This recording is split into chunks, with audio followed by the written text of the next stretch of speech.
안녕하세요. 좀 아는 아저씨의 생활의 꿀팁입니다. 최근에 개인회생과 파산 신청자 중 50대 이상이 급증하고 있다고 합니다. 그 이유를 알아보았더니 충격적이게도 생활비가 부족했기 때문입니다. 그래서 오늘은 50대 이상이 개인회생과 파산 신청자가 늘어나는 이유를 알아보고 전체 모든 분들에게는 해당이 안 되겠지만 대부분의 분들이 해당이 되어서 조금이라도 도움이 되는 방법에 대해서 알려드리도록 하겠습니다.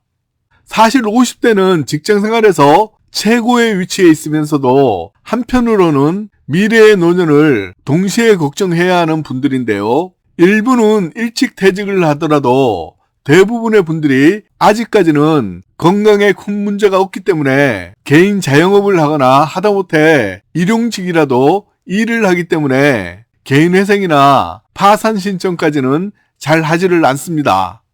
그런데 최근의 상황을 보면 채무 상환 여력이 급격하게 떨어지면서 파산 신청자가 늘어나고 있다는 얘기입니다. SBS 뉴스에 의하면 최근에 서울 파산 신청자는 10명 중 8명이 50대 이상이라고 발표했습니다. 그 이유는 채무가 많아지면서 생계비가 부족했기 때문이라고 했습니다. 그리고 최근의 경기 상황의 악화로 개인 자영업의 폐업, 보증, 사기 피해 등이 줄을 이루었는데요. 이는 초고령화 사회로 접어들면서 노후의 삶과 직결되므로 점점 더 악순환이 이루어진다는 점에서 심각하게 생각해야 합니다. 채무 불이행으로 힘들어하시는 분들을 보면 고소득자에 비해서 저소득자인 경우가 더 많은 것이 이들을 좀 더 힘들게 합니다. 그리고 여러분도 잘 아시겠지만 일용직이라도 하고 싶어도 현재 우리나라의 불안정한 현실 때문에 모든 경제 상황이 어렵기도 하고요. 건설 경기는 더욱 안 좋아서 일하러 갔다가도 허탕치고 돌아오는 경우가 더 많은 것이 현실입니다. 만약 개인회생과 파산 신청을 하셨다면 그래도 용기 잃지 마시고 조금만 더 힘을 내시면 저의 주변을 보더라도 전화위복이 되어서 지금은 걱정 없이 잘 살고 계시는 분들도 많습니다. 저도 젊은 나이에 암투병을 하면서 10년 정도 마음고생, 돈고생을 좀 해보아서 이런 부분은 남의 일 같지가 않습니다. 지금부터는 조금이라도 도움되는 해결 방법을 한번 알아보겠습니다. 좋아요 꾹 한번 눌러주시는 것 잊지 마시고요. 먼저 50대이면서 건강상 문제가 없다면 닥치는 대로 일하는 수밖에 없습니다. 택배 상하차도 젊은 사람들에게도 힘들다고 하지만 어떤 일이라도 해서 일단 살고 봐야겠죠. 건강상 문제가 있어서 생계비가 문제가 있다면 기초생활수급자 신청을 알아보는 것도 하나의 방법입니다. 그러나 65세 이하인 경우는 근로능력 평가를 받아야 하므로 병원 기록 등을 잘 살펴보시고 해당이 될 수 있는지가 50대 이상에게는 제일 중요한 사항입니다. 65세 이상이라면 근로능력이 없다고 봐주므로 크게 문제없이 기초생활수급자가 될 수가 있어서 생계급여를 받을 수 있으면 급한 불은 끌 수가 있습니다. 이번에는 55세 이상이고 국민연금을 납부했다면 조기연금을 신청하셔서 당장의 생활비를 조금이라도 충당해 보시기 바랍니다. 조기연금은 30%를 정상적으로 받는 것보다 적게 받지만 생계비에 제법 도움이 될 것 같습니다. 그리고 조기연금을 30% 적게 받는다고 무조건 손해는 아닌데요. 생애 받을 수 있는 총 금액을 본다면 대략적으로 75세에서 78세까지는 정상적으로 받는 연금보다 조기연금의 총액이 더 많습니다.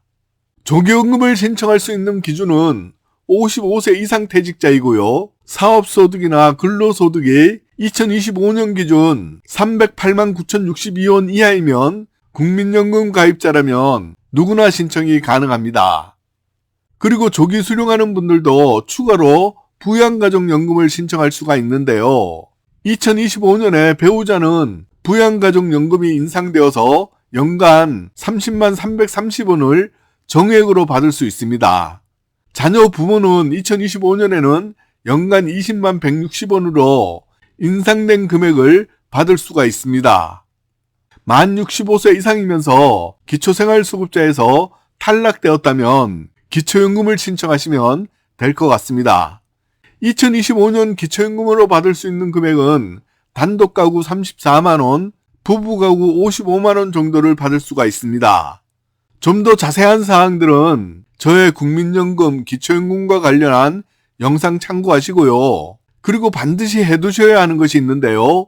국민연금 안심통장을 아직 모르시고 계시면 개설해 놓으시기 바랍니다. 안심통장을 개설해 놓으시면 금액으로는 185만원까지 보호를 받을 수 있으니까요. 혹시 나중에라도 압류당하는 일이 생기더라도 이 통장에 있는 185만원까지는 압류할 수가 없습니다. 그 외에 1인 1계좌 압류방지 통장도 앞으로 시행될 때 꼭 만들어 놓으시기 바랍니다. 아마도 하반기나 2026년 초부터 개설이 가능해질 것 같습니다. 오늘 영상도 도움이 되셨다면 좋아요 꾹 한번 눌러주시는 거 잊으시면 안 됩니다. 여러분은 믹스커피 좋아하시나요? 저는 출근과 동시에 한 잔의 믹스커피로 하루 일과를 시작합니다.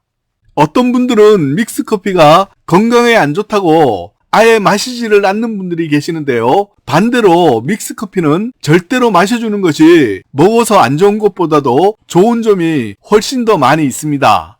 그만큼 믹스커피에 대한 오해가 있다는 얘기인데요. 지금부터 믹스커피 한 잔에 대한 진실 모두 밝혀드리겠습니다.